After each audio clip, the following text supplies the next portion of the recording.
नमस्कार, आप देख रहे हैं जनता न्यूज 3, जहां हम आपको तमाम खबरों से आपका परिचय करवाते हैं। चलिए इसी के साथ आगे बढ़ते हैं और देखते हैं आज की इस बड़ी खबर में क्या कुछ है खास। क्या प्रतिक्रिया है? देखिए, आप लोग समय समय पर देखे होंगे कि जब कांग्रेस की चोरी पकड़ी जाती है तो ये हाई तौबा मचाने लगते हैं। हम आपके माध्यम से कांग्रेस पार्टी पर भी ये सवाल करना चाहते हैं, क्या देश के संविधान से वो ऊपर है? देश के नियम कानून वो नहीं मानेंगे?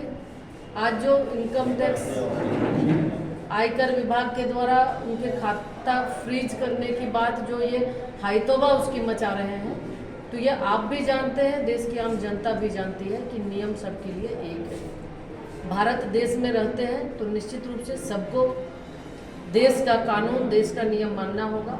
और आज इनकम टैक्स के माध्यम से जो फ्रीज हुआ है, तो जो इनकम टैक्स में उनको जो टैक्स देना था आयकर विभाग के माध्यम से, बस उतने ही पैसा को उन्होंने फ्रीज किया। कांग्रेस की चल अचल संपत्ति बिल्कुल छुआ भी नहीं है। तो आज ये चाहते हैं कि लूट में छूट मिले। जो भी जिस भी पार्टी को फंडिंग आता है, चंदा आता है, इनकम टैक्स के दायरे में आता है, उसके माध्यम से वो छूट भी देते हैं और उसमें टैक्स जमा करने का भी प्रावधान है। उसी के तहत हर एक पार्टियां देती हैं, कांग्रेस पार्टी को भी देना था, लेकिन लगातार इनकम टैक्स के नोटिस के बावजूद इन्होंने नहीं दिया। ये न्यायालय में भी गए, लेकिन न्यायालय ने इन्हें फटकार भी लगाई और उस फटकार के बाद वो लोगों के बीच धरना प्रदर्शन और सभा के माध्यम से वो लोगों को गुमराह करना चाहती है।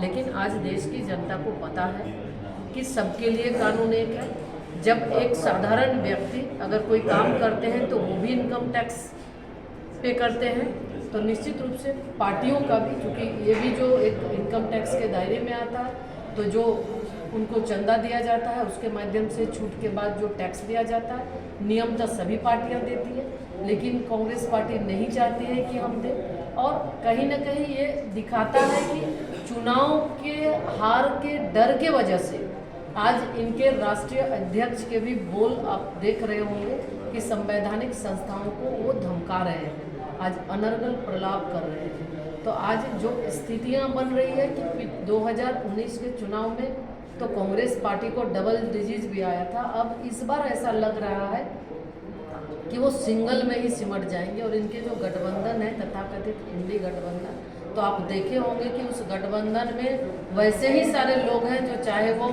बड़े बड़े घपले घोटालों के साथ और लूट को ये चाहते हैं कि उस पर सरकार मोहर मारे कि लूटने की इन्हें छूट दे जाए।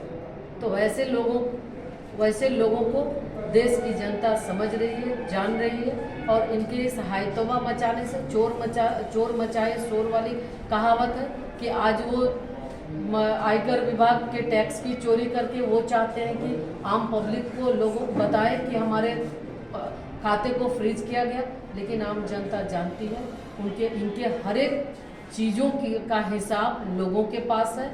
और आने वाले समय में लोगों ने भी ये मन बना चुके हैं कि ये इंडी गठबंधन कहीं भी नहीं है, क्योंकि आज देश को आगे बढ़ाने वाले, देश को आज जो विकसित भारत का लक्ष्य है, जो संकल्प है, उस संकल्प को सिद्धि तक पहुंचाने के लिए देश की आम जनता कमर कस ली है।